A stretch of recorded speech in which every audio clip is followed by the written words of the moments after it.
Auzubillahiminasyaitonirrajim. Bismillahirrahmanirrahim. Assalamualaikum warahmatullahi wabarakatuh, ayah bunda semuanya. Waalaikumsalam warahmatullahi Waalaikumsalam warahmatullahi wabarakatuh. Warahmatullahi wabarakatuh. Suara Siti terdengar dengan jelas atau tidak? Jelas. Terdengar jelas. Alhamdulillah. Mantap, mana jempol mantapnya? Mantap ya, jos ya suaranya ya. Ya. Oke. Baik. A'udzubillahi minasyaitonirrajim. Bismillahirrahmanirrahim. Rabbishrahli sadri wa yassirli amri wahlul 'uqdatam min lisani yafqahu qawli. Asyhadu an la ilaha illallah wa asyhadu anna Muhammadar Rasulullah. Allahumma shalli ala sayyidina Muhammad wa ala ali sayyidina Muhammad. Raditu billahi robba wa bil islami dina wa bi Muhammadin nabiyya wa rasulah. Baik, alhamdulillahirrahmanirrahim, senang sekali seperti biasa hari Senin malam ya kita berkumpul untuk agenda Zoom silaturahmi keluarga besar MIM Indonesia. Nah, nggak bosan-bosan Siti menyapa ayah bunda, mengatakan bahwa agenda setiap Senin malam ini itu luar biasa. Untuk apa? Untuk kita mempererat ukhuwah Islamiyah gitu, karena kita insya Allah keluarga besar santri MIM Indonesia ini dekatnya, kenalnya ada di satu lingkungannya karena Quran. Nah, insya Allah sesuatu yang dekat dengan Quran maka akan mulia dan dimuliakan. Insya Allah Siti berdoa kepada Allah agar bunda-bunda, ayah-ayah Siti semuanya di sini Allah berikan kemuliaan di dunia dan di akhirat. Amin, amin, Allahumma amin. Masya Allah, tabarakallah. Di sini senang sekali, rame, ada sekitar 150-an orang, 149 yang join ya. Ada Pak Bambang, Masya Allah, istiqomah sekali beliau. Sehat ya Pak Bambang ya. Lalu Bunda Nini, Masya Allah. Siap. Lalu Bunda Hartining sih pokoknya ini ayah bunda yang open kamera, yang saat kajian ini wajahnya kelihatan, ini luar biasa. Siti respect sekali, karena apa? Karena tidak semua orang Allah izinkan mendapat kesempatan untuk duduk rapi, belajar dan sharing. Benar? Begitu. Nah, santri MIM ini ayah bunda, santri MIM ini ada totalnya itu lebih dari 10.000 orang. Nah, dari 10.000 orang itu yang hadir malam ini adalah ayah bunda semuanya. Maka dari itu ayah bunda semuanya adalah orang-orang terpilih, orang-orang yang Allah beri hidayah di dalam hatinya untuk belajar malam ini. Begitu ya, kita doakan juga yang belum Allah berikan kesempatan untuk bergabung di malam ini. Semoga next time ataupun minggu depan bisa hadir ya, bisa hadir di tengah-tengah kita semua. Oke, nah alhamdulillah setelah penantian 2 minggu ya, akhirnya kita melanjutkan materi yang menurut saya ini seru ya bunda-bunda. Karena apa? Karena berbicara tentang kolbun salim itu adalah kita berbicara tentang diri kita sendiri, tentang hati kita sendiri. Benar? Siap. Oke. Nah, di sini ayah bunda semuanya sudah memegang catatan sebelumnya? Sudah ya, biar nanti insya Allah langsung dilanjutkan saja. Nah, tadi karena Kak Reza sudah mereview materinya, untuk yang belum hadir di 2 minggu lalu di materi 1-5, oke, di materi 1-5 itu bisa ditonton di YouTube-nya MIM Indonesia ya. Siapa di sini yang udah subscribe YouTube MIM Indonesia? Izin off cam masih di perjalanan. Siap Bunda Nina fi amanillah ya. Oke, nah langsung saja kita lanjut. Hari ini kita mau bahas tentunya yang lebih seru lagi karena mulai dari nomor 6 sampai nomor 11 itu nanti akan banyak prakteknya gitu. Insya Allah nanti di akhir kita akan menghafal, mungkin ada beberapa ayah bunda yang sudah hafal doa ini, tapi biar nanti kita belajarnya bareng-bareng gitu ya, biar semuanya dapat, semuanya hafal, nanti kita akan hafalin bareng-bareng. Tentunya dengan metode MIM. Sip. Nah, alhamdulillahirrahmanirrahim, kita lanjut untuk sebentar ya, share screen dulu. Kita alhamdulillah Allah izinkan karena qadarullah ya, untuk ayah bunda yang kemarin hadir ya minggu lalu itu kami bertepatan dengan agenda pondok gitu ya. Jadi untuk Zoom-nya itu materi lanjutan dari Qolbun Salim ini tidak bisa dilanjutkan. Nah, alhamdulillahnya kita dapat rezeki, dapat kajian langsung dari kiai seperti itu. Oke, nah ini materi-materi yang kemarin sudah disampaikan ya, bunda-bunda, ayah-ayah semuanya. Kita lanjut di nomor 6. Nah, nomor 6, seperti yang Siti sampaikan tadi ya, ini akan banyak prakteknya. Maksudnya praktek gimana Mbak Siti gitu ya. Ini itu butuh diri kita yang mau untuk mencoba hal ini gitu. Nah, nomor 6 poinnya adalah larilah kepada Allah dalam setiap situasi. Kelihatan ya share screen-nya ya Ayah Bunda ya? Ya. Jelas ya. Alhamdulillahirrahmanirrahim. Nah, ini di sini Allah menuliskan di Quran surah Az-Zariyat ayat 50. Fafirru ilallah. Fafirru itu artinya maka berlarilah ilallah menuju Allah. Nah, apa Mbak Siti maksudnya? Kok menuju Allah lari-lari gitu ya? Nah, begini ayah bunda semuanya. Ini sudah dituliskan ya keterangan di bawahnya sini dengan firman-Nya ini Allah memerintahkan kepada kita semua agar berlari menuju Allah. Berlari di sini yang dimaksud adalah agar lebih mudah untuk dipahami dan kita praktekkan. Dianalogikan seperti ini. Berlari menuju Allah itu ibarat kita berlari dari kejaran singa. Nah, gimana kira-kira? Kalau ayah bunda sedang dikejar singa ini, nauzubillah ya, semoga jangan pernah ya, karena agak ngeri gitu. Nah, ketika kita lagi dikejar singa gitu ya, kita akan berlari kencang. Bahkan kita tuh sampai nggak memperdulikan rasa sakit, kayak lari aja gitu yang kencang. Meskipun udah ngos-ngosan, ngap gitu ya, apalagi untuk yang nggak pernah lari. Tapi karena kondisinya genting, dikejar sama singa, ini pilihannya kalau berhenti, dimakan singa. Kalau lanjut, maka insya Allah akan selamat. Karena itu adalah sebuah ikhtiar. Nah, ketika kita dikejar singa, terus kita tuh berlari aja kencang gitu ya, tanpa kita memperdulikan rasa sakit, entah betisnya udah nggak kerasa gitu ya, pokoknya lurus, aku harus lari aja gitu.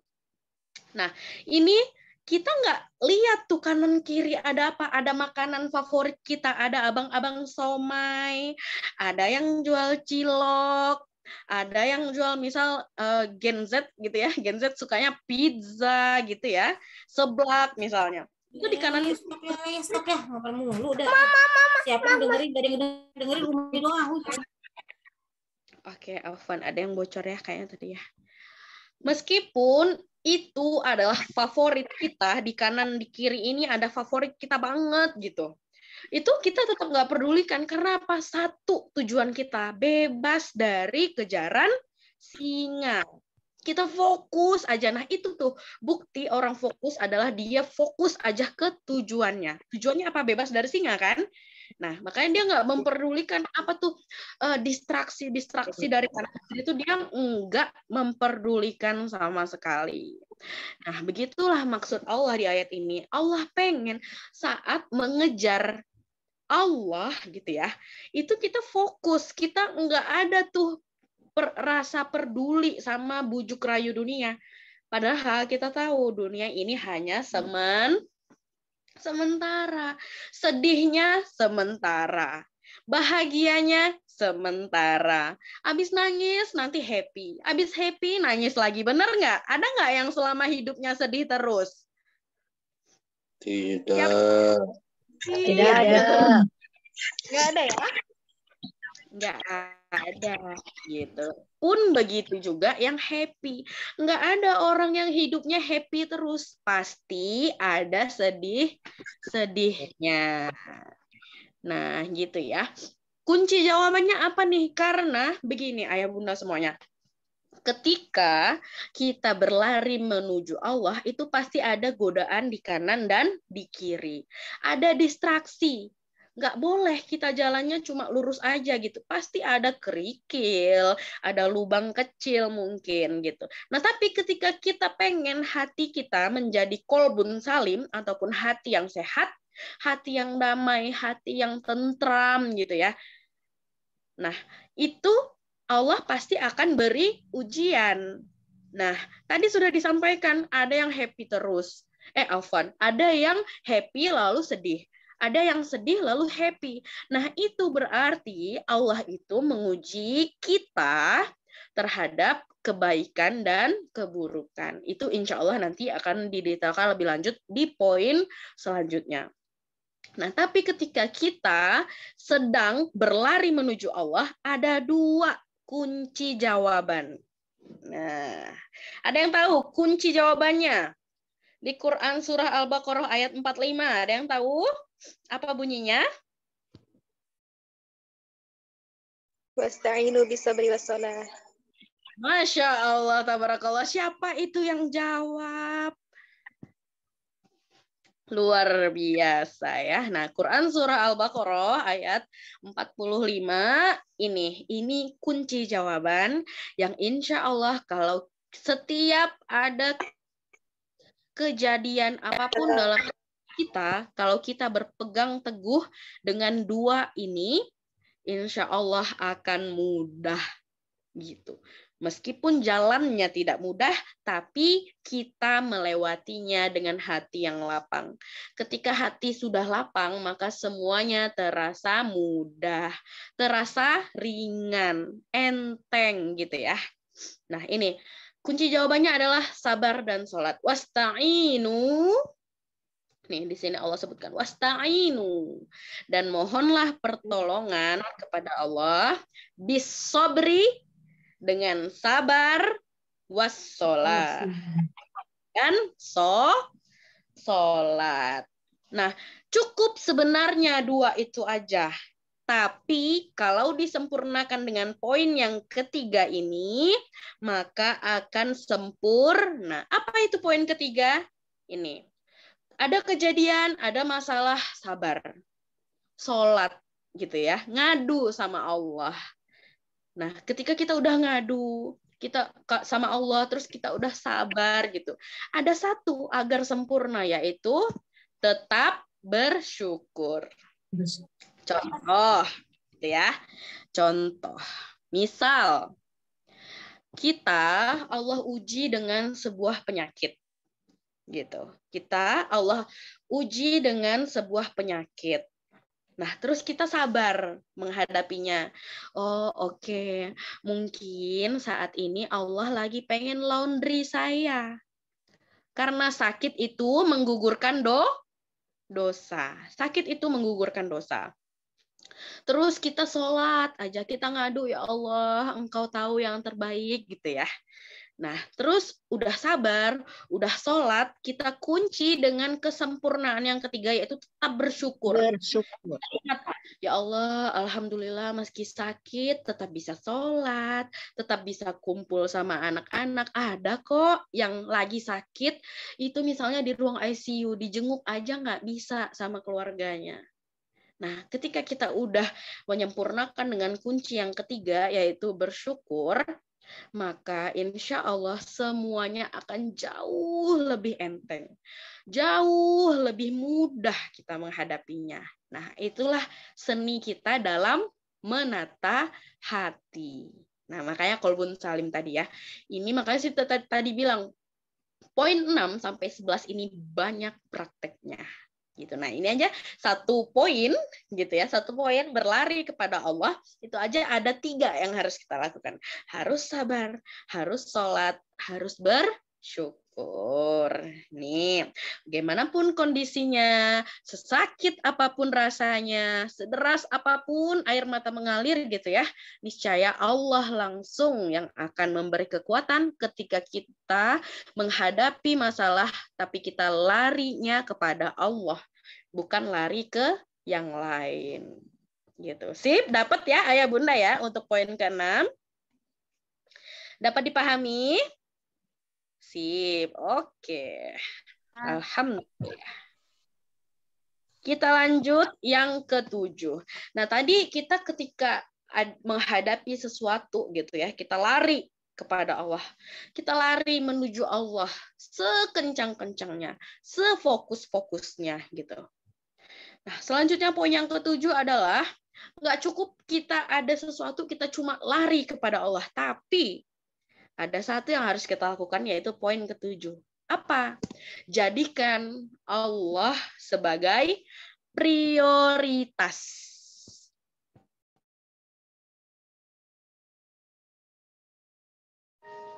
Oke.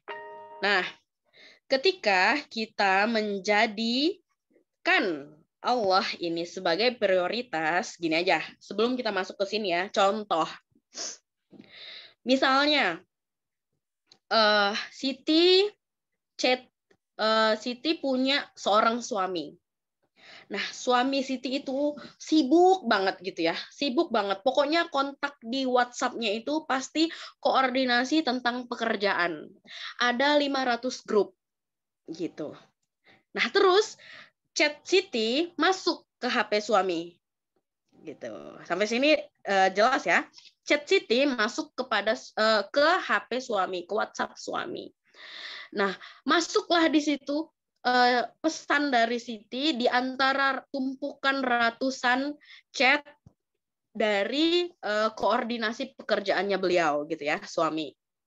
Nah, lalu karena suami ini menjadikan Siti, yaitu istrinya, prioritas, meskipun bertumpuk, pasti dibalas duluan. Gitu. Nah, ini adalah contoh dari prioritas. Gitu. Bukan waktunya yang tidak ada, bukan tidak sempat, tapi bukan prioritas. Kalau sudah masuk ke dalam kategori prioritas, maka sesedikit apapun waktu yang dimiliki, sesibuk apapun, pasti akan tetap membalas. Kalau nggak sempat ngetik, pasti voice note. Maaf sayang, aku lagi sibuk, misal. Gitu. Nah, itu ketika kita berada di tingkat prioritas seseorang. Nah, tapi kalau kita mau hati kita menjadi kolbun salim, hati yang tenang, hati yang damai, hati yang bersih, hati yang sehat, maka kita harus menjadikan Allah sebagai prioritas. Gitu. Nah, contoh azan berkumandang. Gitu. Itu azan itu panggilan untuk apa? Bunda-bunda dan ayah-ayah. Sholat. Nah, ketika kita sudah memprioritaskan Allah, maka meeting-meeting di kantor pun akan berhenti ketika azan berkumandang. Karena apa? Oh, ini big boss gitu ya. Big boss udah manggil dan Allah ini prioritas saya. Jadi, tetap yang harus saya lakukan adalah mengerjakan yang prioritas dulu. Gitu. Kita menjadikan Allah sebagai prioritas. Contoh, dapat musibah juga. Misal, tadi sholat udah kita memprioritaskan Allah. Terus dapat musibah. Bukan menyalahkan siapapun, bukan menyalahkan keadaan, bukan menyalahkan suami, atau bukan menyalahkan istri, bukan menyalahkan anak misalnya ya, bukan menyalahkan takdir, tapi kita langsung ingat, oh ini dari Allah. Gitu. Kita terhubung tuh, apapun kejadiannya selalu terhubung kepada Allah. Sertakan Allah dalam setiap keputusan yang dibuat. Misal, Siti sering sekali mendengar kisah-kisah ada orang yang sudah bekerja misalnya di sebuah lingkungan, dan karena lingkungan itu tidak memprioritaskan Allah gitu ya. Lingkungan itu pokoknya mau duha susah, mau sholat tepat waktu susah. Nah, itu kan berarti lingkungan itu sudah tidak memprioritaskan Allah.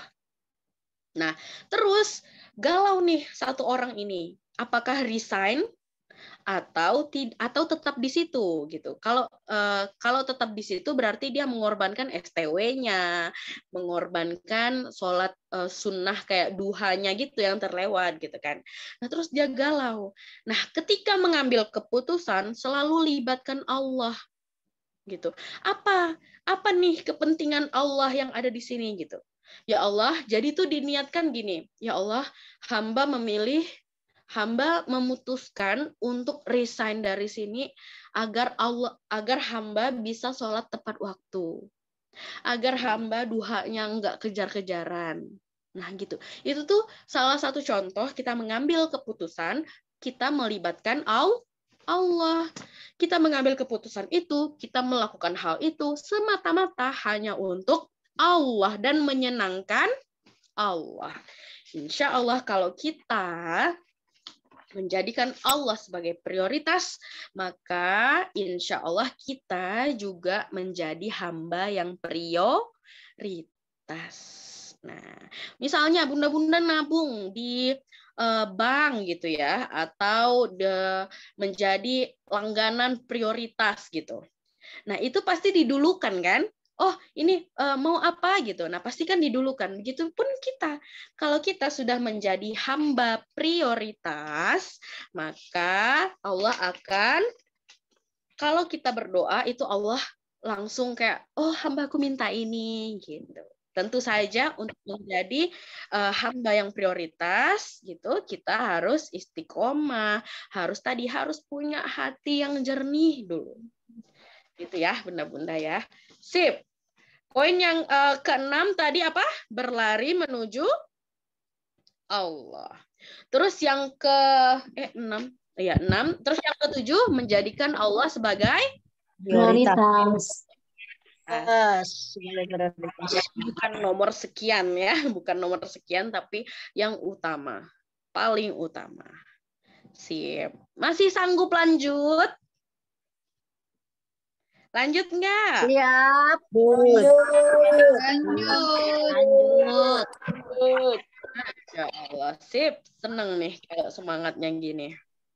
Oke, kita lanjut. Poin yang ke-8. Tadi kita udah berlari menuju Allah. Terus yang ke-7, kita jadikan Allah sebagai prioritas gitu.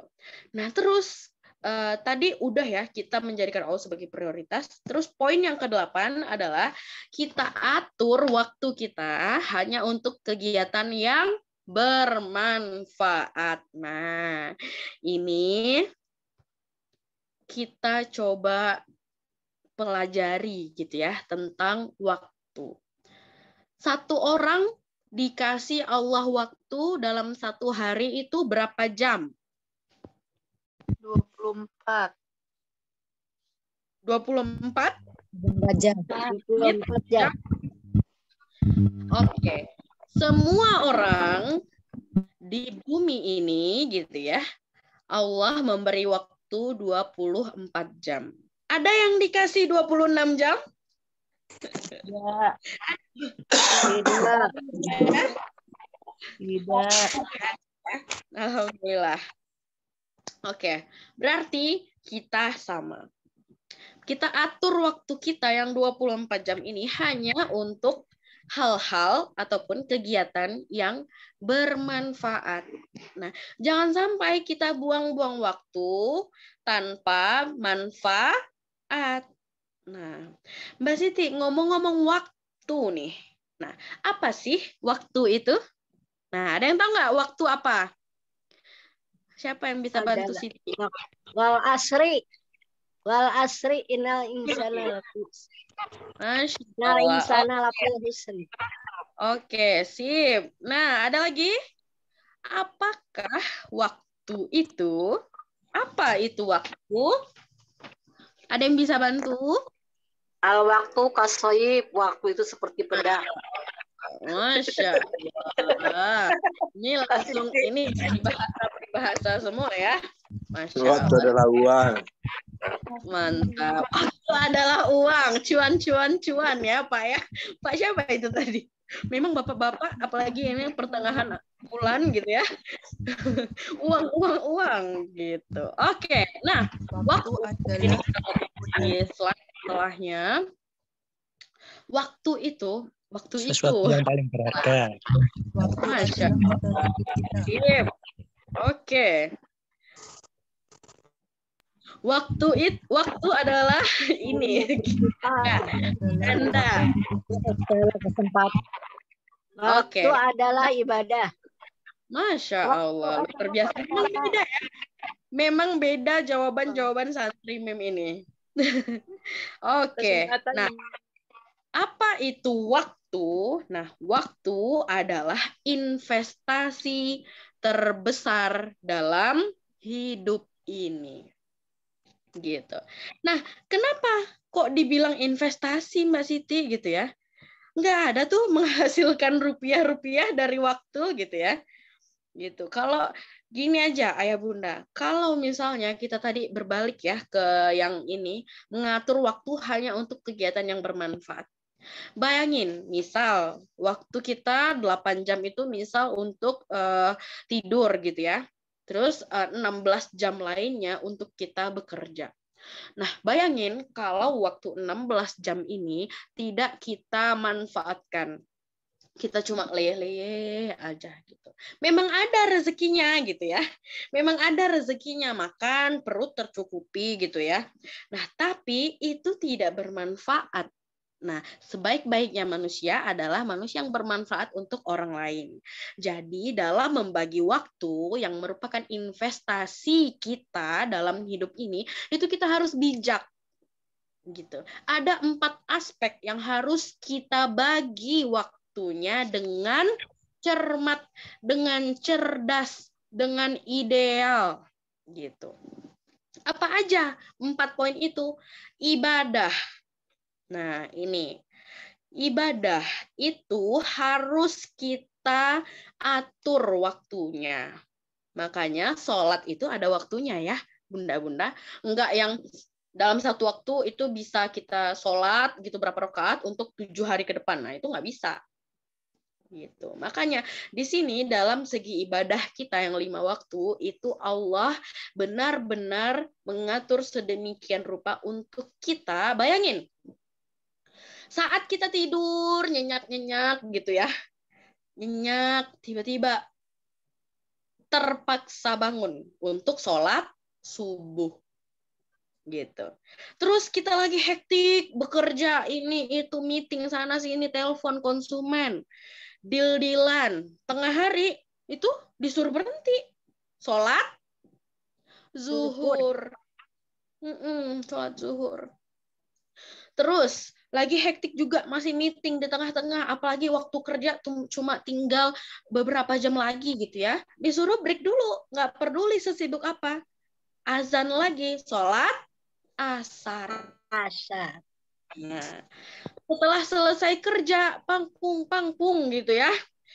Sibuk, hektik, dunia ini hektik gitu. Pulang kerja, macet. Capek, badan maunya langsung istirahat. Oh, nggak bisa, kata Allah. Sholat maghrib dulu. Mana maghribnya sempit pula waktunya ya. Nah, itu. Nah, setelah itu udah ngantuk banget, capek, pokoknya mau tidur. Oh, nggak bisa, kata Allah. Sholat isya dulu. Di waktu yang sudah ditentukan. Nah, maka dari itu, kalau kita tidak cermat dalam membagi waktu, investasi kita, maka nanti ibadahnya ikut berantakan. Terus bekerja, bersosialisasi. Nah, ini ya hubungan antara sesama manusia. Karena kita hidup itu tidak cuma hubungan kita dengan pencipta ataupun dengan Allah, tapi dengan manusia juga. Hablum minallah, oke. Hablum minannas, mantap. Gitu. Terus menjaga kesehatan.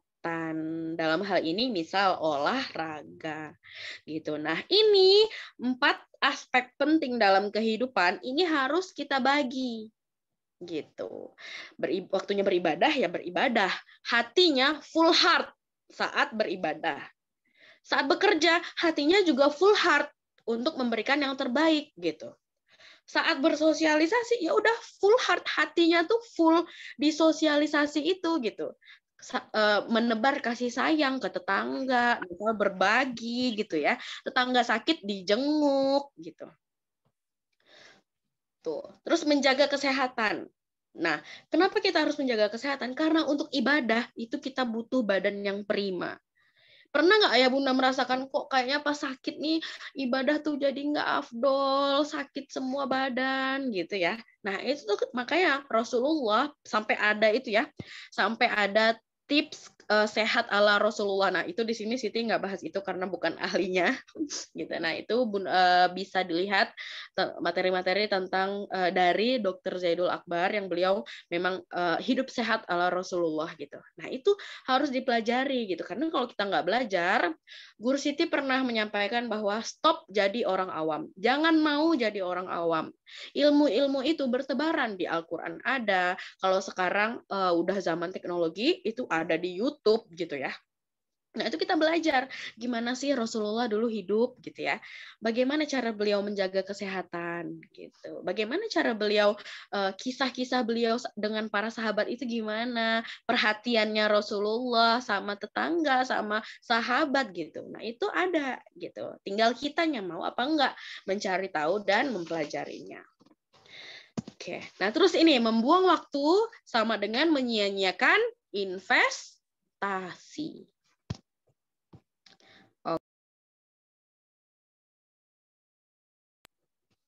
Sip. Nah, setelah nomor 8 kita udah atur waktu kita gitu ya. Nah, kalau misalnya kita udah atur waktu kita ke dalam 4 aspek itu dengan baik dan benar serta tepat gitu ya, maka insya Allah hati kita itu enggak semrawut, ayah bunda.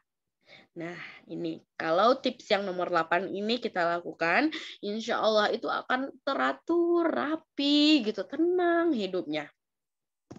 Nah, terus yang 9, fokus pada kualitas, bukan hanya kuantitas. Nah, ini sering kita, ini bahkan saya sendiri juga pernah mengalaminya gitu ya. Ini ayah bunda, di situ di-highlight bukan tentang berapa rokaatnya. Misal kita sholat tahajud, bukan tentang sampai 11 rokaat, 12 rokaat, 8 rokaat, tapi ngelakuinnya cuma sambil tidur gitu. Nah itu cuma mengejar kuantitas. Nah kalau kita mau upgrade hati kita menjadi kolbun salim gitu ya, kita nggak cuma fokus di kuantitasnya, tapi di kualitasnya gitu. Bagaimana kualitas setiap rokaatnya? Udah paham atau belum bacaannya? Allahu Akbar, apa artinya? Ada yang tahu? Allah Maha Allah Besar. Maha Besar. Allah Maha Besar. Setiap sholat itu kalau ayah bunda baca artinya itu luar biasa. Nah doakan insya Allah beberapa waktu ke depan kita di keluarga Mim ini akan ada pelatihan sholat khusyuk bersama Kiai YN. Tapi untuk waktunya kita belum bisa infokan. Yang pasti ayah bunda wajib save nomor admin atau follow Instagram Mim Indonesia. Pokoknya semua kanal-kanal yang ada info terupdate terkait Mim Indonesia. Nah, itu pokoknya ayah bunda follow aja. Gitu. Nanti kita akan langsung sebarkan. Nah, sedikit banyak ayah bunda di sini ada santri Mim. Mim itu menghafal dengan metode yang kita juga baca artinya. Gitu. Nah, berbeda kita membaca An-Naba dulu yang cuma baca amma yatasaalun anin naba'il azim. Itu kita cuma baca Arabnya. Tapi kalau di mim karena kita udah baca artinya, Masya Allah tuh jadinya bacaan naba luar biasa gitu ya. Di ayat 8 tuh memang terjawab, setiap orang diciptakan berpasang-pasangan. Jadi meskipun jomblo jangan khawatir gitu. Di An-Naba udah tertulis tuh. Gitu ya, misal. Nah, ini. Terus kalau misalnya sedekah bukan berapa rupiahnya, tapi bagaimana kualitas hati kita saat bersedekah. Apakah niatnya lillah atau biar dilihat atau apa? Nah, seperti itu. Jadi pastikan kualitas hatinya. Next, yang ke-10. Nah, ini yang tadi Siti katakan akan kita bahas lebih lanjut di poin yang ini, yang tadi ya, yang poin yang 6.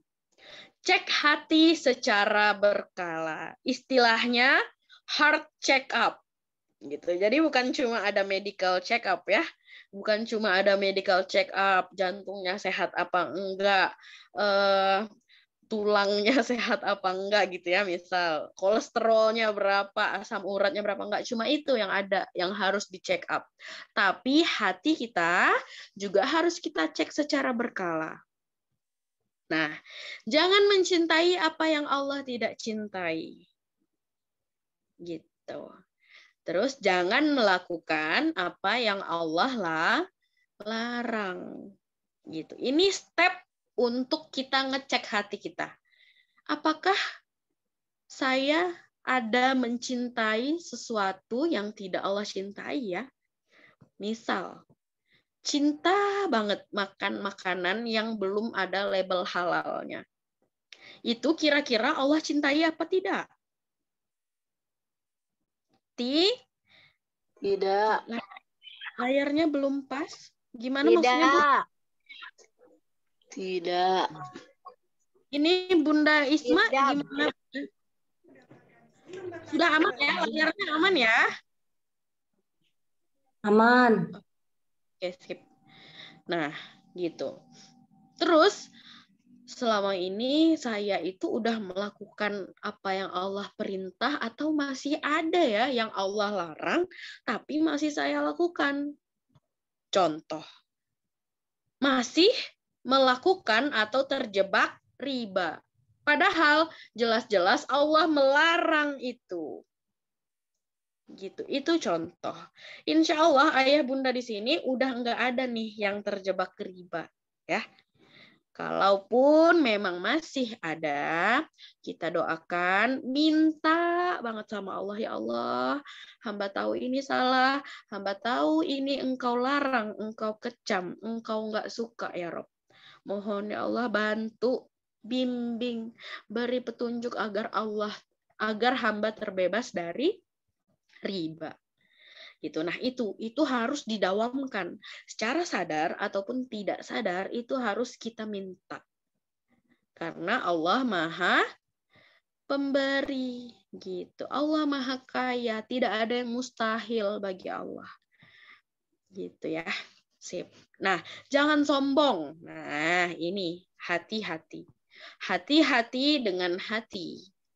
Tetap rendah hati, tetap bersabar. Nah, balik lagi ke sabar tadi ya. Itu memang sabar itu mudah diucapkan, cuma 5 huruf, gampang diucapkan, tapi sulit mempraktekkan. Oke, misal ujian kesabaran paling mudah. Lagi fokus Zoom gini ya. Lagi fokus Zoom gini. Terus ada anaknya masih punya anak masih usia ya batita gitulah, bawah 3 tahun ya, umur 2 tahun gitu. Yang lagi aktif-aktifnya. Nah, terus lagi nyatet nih, lagi kajian gini, lagi sharing gitu. Terus tiba-tiba dapat materi tentang sabar pula. Nah, lalu si anak mendekat. Pegang buku, sret. Sobek bukunya. Langsung sabar, padahal barusan dapat materi sabar. Nah, ada nggak Sinyalnya yang juga sabar, sinyalnya muter. betul. Betul sekali Bundaku, Bunda Lesti. Nah, tuh kata Bunda Helmi, dikasih ngantuk gitu ya. Ada aja ujiannya. Sabar. Sabar mata gitu ya. Harus sabar. Oke, digini-giniin. Nah, ini Allah itu akan berikan ujian. Baik itu ujian keburukan atau ujian kebaikan. Contohnya gimana Mbak Siti? Ujian keburukan itu ya ujian yang kita tidak inginkan gitu. Nggak ada sih sebenarnya ujian yang kita inginkan ya. Tapi dengan ujian kita bisa naik level. Nah, ujian keburukan misal kita diuji dengan misalnya anaknya tidak mau sholat gitu, anaknya nggak mau ngaji gitu, pokoknya anaknya melawan orang tua. Nah, itu ujian keburukan. Terus ujian kebaikan, ujian dengan hal yang kita suka. Misal hingga saat ini gitu ya, hingga saat ini kita doanya tuh ya Allah semoga hamba menjadi wasilah rezeki tetangga hamba, menjadi wasilah rezeki tetangga hamba gitu ya. Nah, jadi hamba bisa sedekah ke mereka tiap hari Jumat. Terus 1 tahun kemudian misalnya Allah kabulkan menjadi kaya raya 1 RT. Menjadi kaya raya dari 1 RT itu. Udah dikasih kaya. Nah, sudah sesuai ya dengan doa kita, dengan yang kita inginkan. Nah, tapi itu ujian. Allah pengen lihat orang ini kalau dikasih apa yang dia mau, apakah sesuai dengan doa yang sudah dia ucapkan? Apakah sudah sesuai dengan dia yang katanya mau menjadi wasilah rezeki tetangga-tetangganya? Gitu. Apakah kalau dikasih akan digeser? Nah, itu kita dapat nikmat, Allah uji juga. Nah, makanya ujiannya ada keburukan dan kebaikan. Nah, gimana caranya biar Allah itu tetapkan hati kita agar tetap teguh pendiriannya, agar tetapkan teguh hati kita atas agama ini gitu. Agar tetap taat sama Allah. Ada yang tahu nggak doanya? Ada yang tahu? Doa agar Allah tetapkan hati kita atas agama dan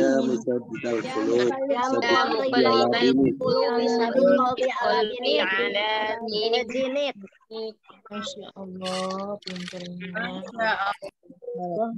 Muridnya Mbak Siti kan pinter-pinter. Luar biasa, Masya Allah. Memang kalau sama santri mim ini luar biasa ya. Sebelum dikasih tahu udah tahu duluan. Memang hamba-hamba Allah terpilih. Oke, nah ini doa agar Allah tetapkan hati atas agama Islam dan agar Allah tetapkan hati kita agar tetap dalam ketaatan. Oke, semuanya boleh buka mikrofonnya. Kita baca sama-sama. Sebelum tunggu dulu, biasanya santri mim ini langsung baca. Nah, ini kenapa ada 2 versi? Ada pakai ya, ada pakai Allahumma. Ini sengaja Siti cantumkan keduanya karena ini bisa dipakai dua-duanya. Bisa ya muqallibal qulub, bisa Allahumma muqallibal qulub juga. Atau yang ini, Allahumma musarrifal qulub, bisa juga ya musarrifal qulub gitu ya. Nah, sekarang nanti kita bacanya sesuai yang ditulis aja ya di layar biar seragam. Oke, sama-sama kita baca. Bunda-bunda, Siti dulu baca, nanti ayah bunda ikuti ya. Oke. Ya muqallibal qulub. Ya muqallibal qulub.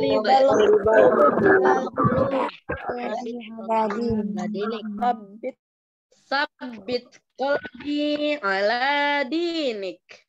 Sabbit qalbi ala dinik. Allahumma musarrifal qulub. Allahumma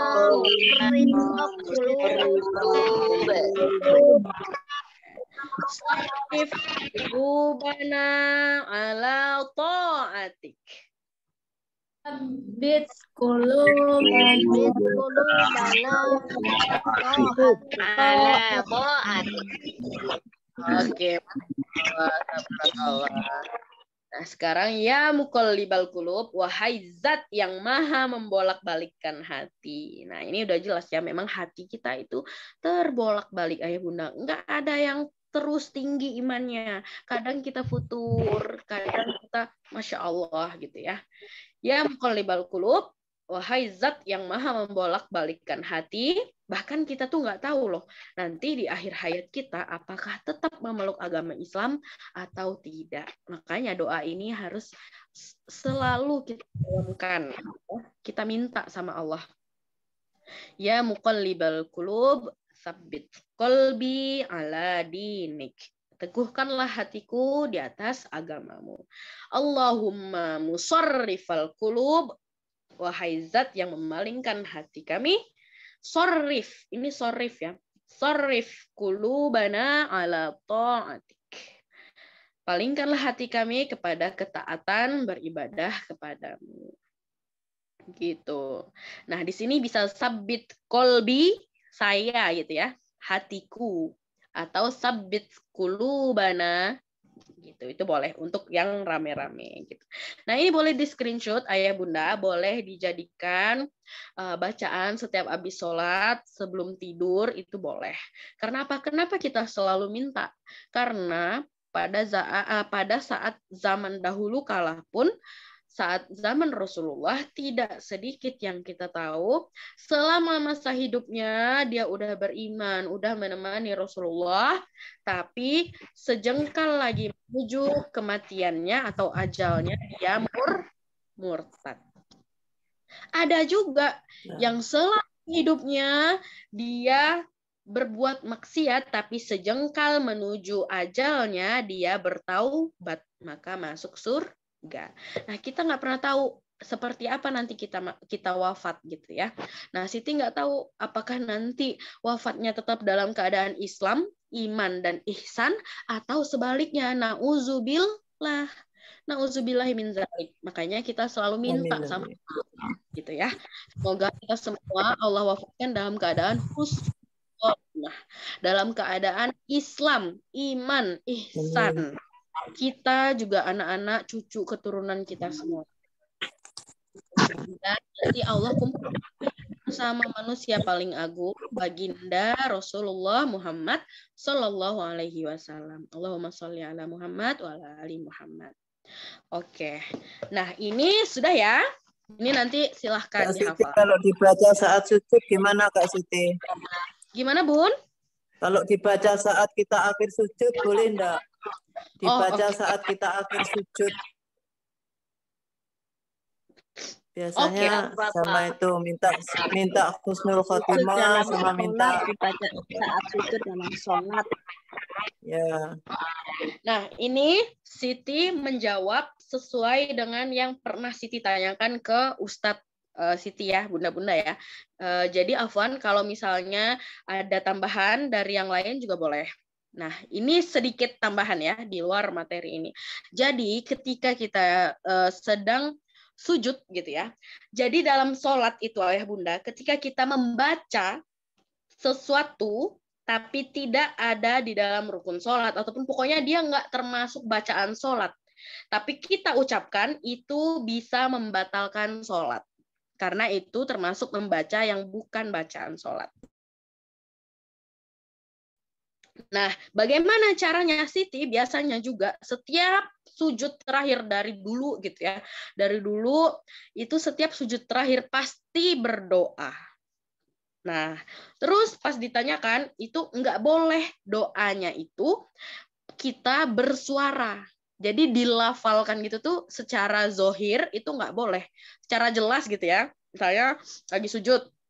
Subhana rabbil a'la wa bihamdi, subhana rabbil a'la wa bihamdi, subhana rabbil a'la wa bihamdi, ya muqallibal qulub. Nah, itu nggak boleh.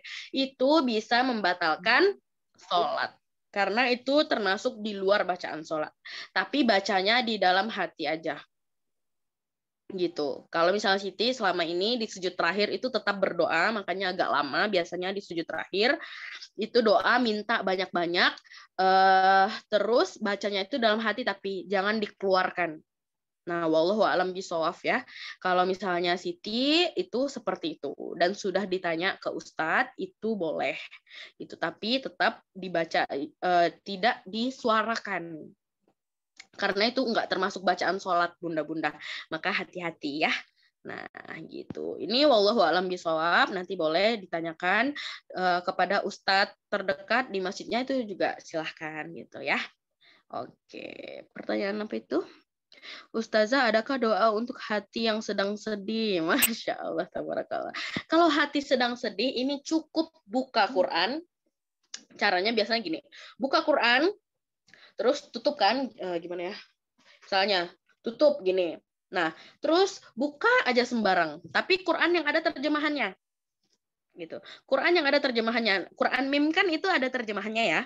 Nah, tutup, habis itu buka, sembarang aja buka, bebas. Terus habis itu lihat. Pertama kali ayat yang dipandang oleh mata, nah itu biasanya jawaban dari kesedihan kita. Terus dibaca tuh ayatnya. Dibaca artinya. Nah, itu adalah cara Allah berbicara kepada kita. Gitu. Siti juga kemarin lihat status teman gitu ya. Isinya kayak gini. Kalau misalnya kita mau berbicara kepada Allah itu, maka sholatlah. Gitu. Nah, tapi ketika kita pengen Allah itu berbicara kepada kita, maka tilawahlah. Gitu. Karena Quran itu kalam-kalam Allah. Gitu ya. Nah, jadi itu semuanya udah Allah masukkan tuh di dalam Al-Quran. Makanya kalau lagi sedih, bingung, mumet, entah apa gitu ya. Karena apa bunda-bunda, ayah-ayah semuanya? Kalau misalnya mata kita ini yang gerakin siapa? Allah. Yang buka Quran gitu yang gerakin siapa? Allah. Nah, tadi mumet gitu ya, mumet, ya Allah mohon petunjukmu ya Allah. Ambil Quran, buka sembarang, lihat mana ayat yang pertama kali dilihat oleh mata, itulah jawaban dari Allah. Allah ngomong sama kita. Gitu ya, lewat kalam-kalamnya. Nah, ini boleh dicoba. Siapa tahu bermanfaat. Oke, Masya Allah, tabarakallah. Sip, selanjutnya kita nih betul sekali pernah seperti itu. Alhamdulillah, luar biasa. Ini sebenarnya kita aja bunda-bunda yang terlalu jauh sama petunjuk-petunjuk Allah yang udah bertebaran gitu ya. Nah, tinggal bagaimana caranya kita mendekatkan. Nah, tentu Al-Quran itu la yamassuhu illal mutahharun, tidak akan mendekat kecuali kepada yang suci, baik itu suci fisiknya ataupun suci hatinya. Nah, makanya kita bagaimana caranya biar Al-Quran itu bisa masuk gitu ya, kita bersihkan dulu hatinya. Di laundry dulu hatinya dengan pakai tips-tips ini, insya Allah gitu ya. Oke, kita lanjutkan ya. Poin yang terakhir yaitu perbaiki habit dalam hidup. Nah, ini gitu. Saat kita sholat, nah bagaimana ini dalam sholat ini kita bisa coba dari perbaiki habit yang gimana nih gitu. Nah, kalau misalnya lagi sholat, kita bisa coba perbaiki dengan kalau misalnya sebelum-sebelumnya itu sholat, ya yang penting di dalam waktunya Mbak Siti gitu ya. Yang penting saya sholat, zuhur itu sebelum azan asar, saya sholat gitu. Nah gitu. Tapi kalau kita mau mulai perbaiki, kita coba dengan sholat tepat waktu. Gitu ya, sholat tepat waktu. Terus gimana lagi caranya? Siap lebih awal. Gitu. Nah, Siti juga punya teman di kantor itu, dia sampai pasang alarm. Alarm apa? Alarm wudhu. 15 menit sebelum azan disetel alarmnya. Gitu. Jadi itu mempersiapkan diri. Beda ya, ketika kita mau menghadap sesuatu itu dengan persiapan dan tanpa persiapan itu pasti berbeda. Nah, terus yang ini lanjut lagi ada setelah udah nih kita udah wudhu 15 menit sebelum azan, udah siap banget. Terus abis itu kita mau sholat 5 waktu dengan tepat waktu gitu ya. Nah, kita lengkapi bumbunya dengan rawatib gitu. Sholat sunnah sebelum sholat, ada yang qobliyah, ada yang ba'diyah gitu ya. Nah, itu coba dikerjakan gitu. Terus yang ini yang tadi Siti bilang, pahami makna dari bacaan sholat. Nah, gitu. Allahu Akbar gitu. Apa artinya? Al-Fatihah gitu. Bismillah. Nah, terus hadirkan rasa khusyuk, berserah. Nah, Siti tuh pernah dibilang, kalau misalnya kita lagi sholat, itu biar ada kita hadirkan rasa khusyuk, anggap ini adalah sholat terakhir kita gitu, kan kita nggak tahu. Nah, seakan ini adalah sholat terakhir kita. Terus kita juga jaga dengan sunnah seperti tahajud, duha. Nah, itu habit-habit dalam sholat yang bisa kita upayakan untuk kita perbaiki. Gitu ya, Ayah Bunda.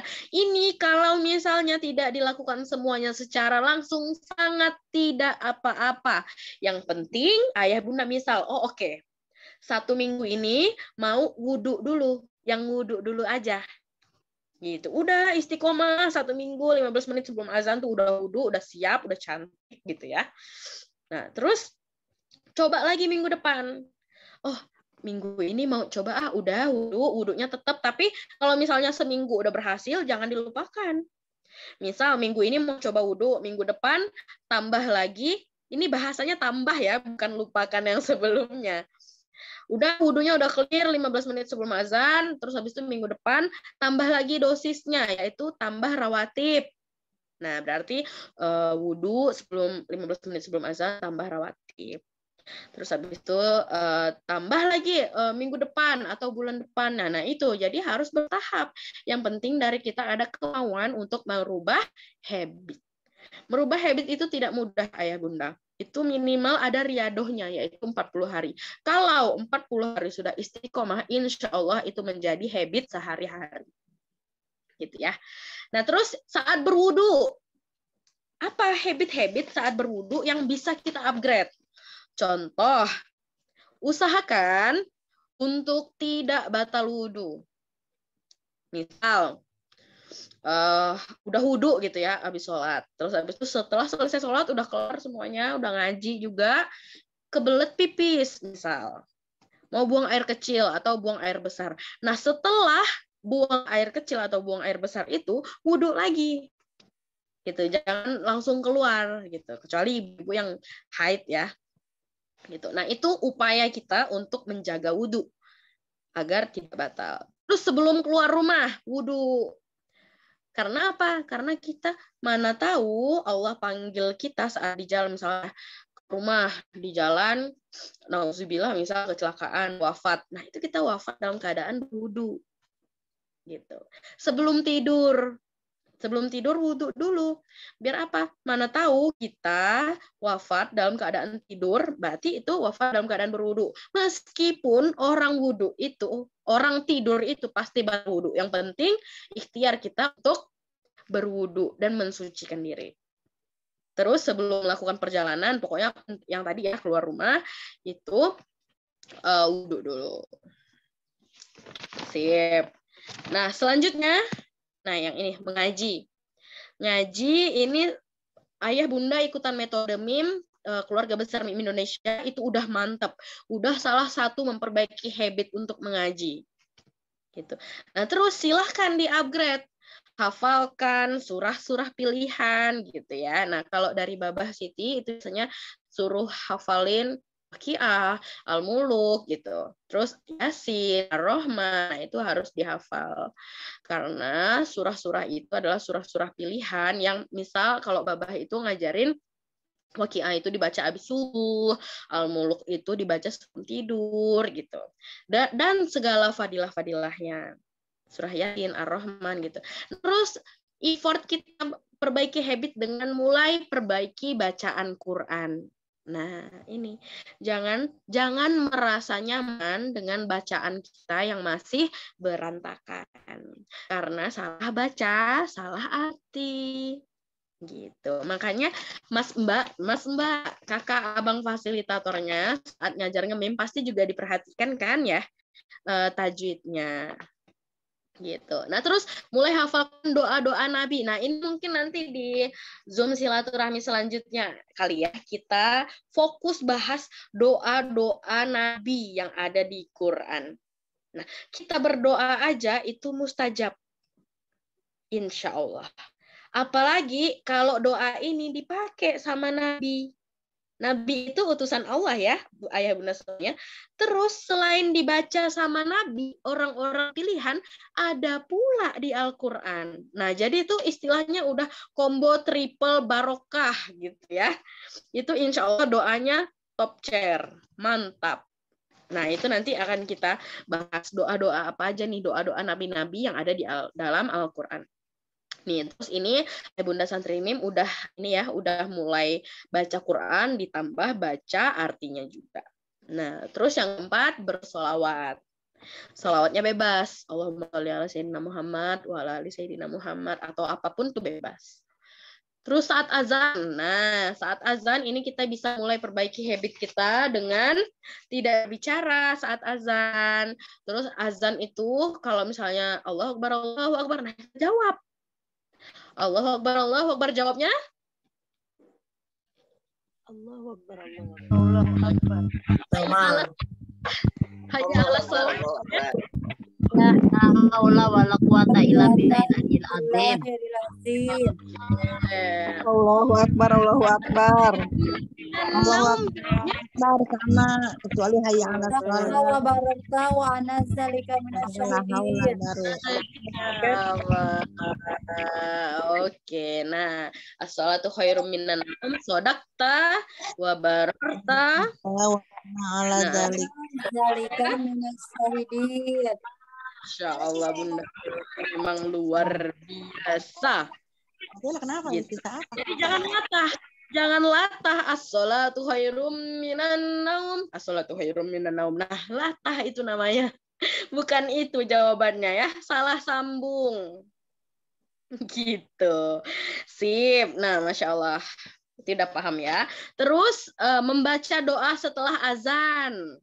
Nah, terus jangan lupakan di antara azan dan iqomah ada waktu mustajab untuk berdoa. Nah, manfaat itu tuh banyak-banyak berdoa. Bayangin, azan sholat itu ada 5 waktu, azannya juga 5 kali. Berarti sehari aja di luar kita berdoa biasanya itu ada 5 waktu mustajab untuk berdoa. Jadi jangan disia-siakan, gitu ya.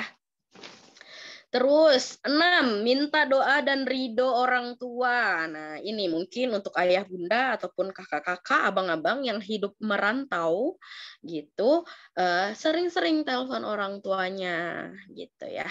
Nah, terus kalau misalnya orang tua kita udah wafat gitu ya, udah Allah panggil, yang paling beliau inginkan adalah doa anak yang soleh dan pahala jariyah. Nah, itu. Kita sedekah atas nama beliau gitu ya. Terus yang nomor 7, habit ini ya. Nomor 7, ini mungkin sulit untuk beberapa orang. Memaafkan dan minta maaf setiap sebelum tidur. Nah, ini alhamdulillah dipraktekkan ya sama Siti. Misalnya sebelum tidur tuh minta maaf ke suami gitu. Memaafkan orang-orang yang punya mungkin menyakiti hati kita ya. Mungkin menyakiti hati kita. Jadi Siti itu kalau misalnya ada orang yang perkataannya itu menyelekit gitu. Nah, yang langsung ada di pikiran Siti adalah, oh, orang itu sudah Allah izinkan berbicara seperti itu. Jadi saya harus menerima. Ya udah, dimaafkan. Itu termasuk ujian kesabaran. Nah, kalau sudah berpikir demikian, sudah bermindset demikian, insya Allah tidak ada waktu untuk patah hati, tidak ada waktu untuk kecewa. Insya Allah. Oke, alhamdulillahirrahmanirrahim. Kita sudah menyelesaikan 11 tips menuju kolbun salim, dan juga ini semoga bisa dipraktekkan ya ayah bunda. Kurang dan lebihnya mohon dimaafkan. Semoga ini bermanfaat. Semoga ini bernilai ibadah. Jangan lupa tadi juga Siti di reminder sama ini ya, sama atasan gitu, sama manajer di kantor itu, setiap kita melakukan sesuatu kebaikan jangan lupa mulai dengan basmalah.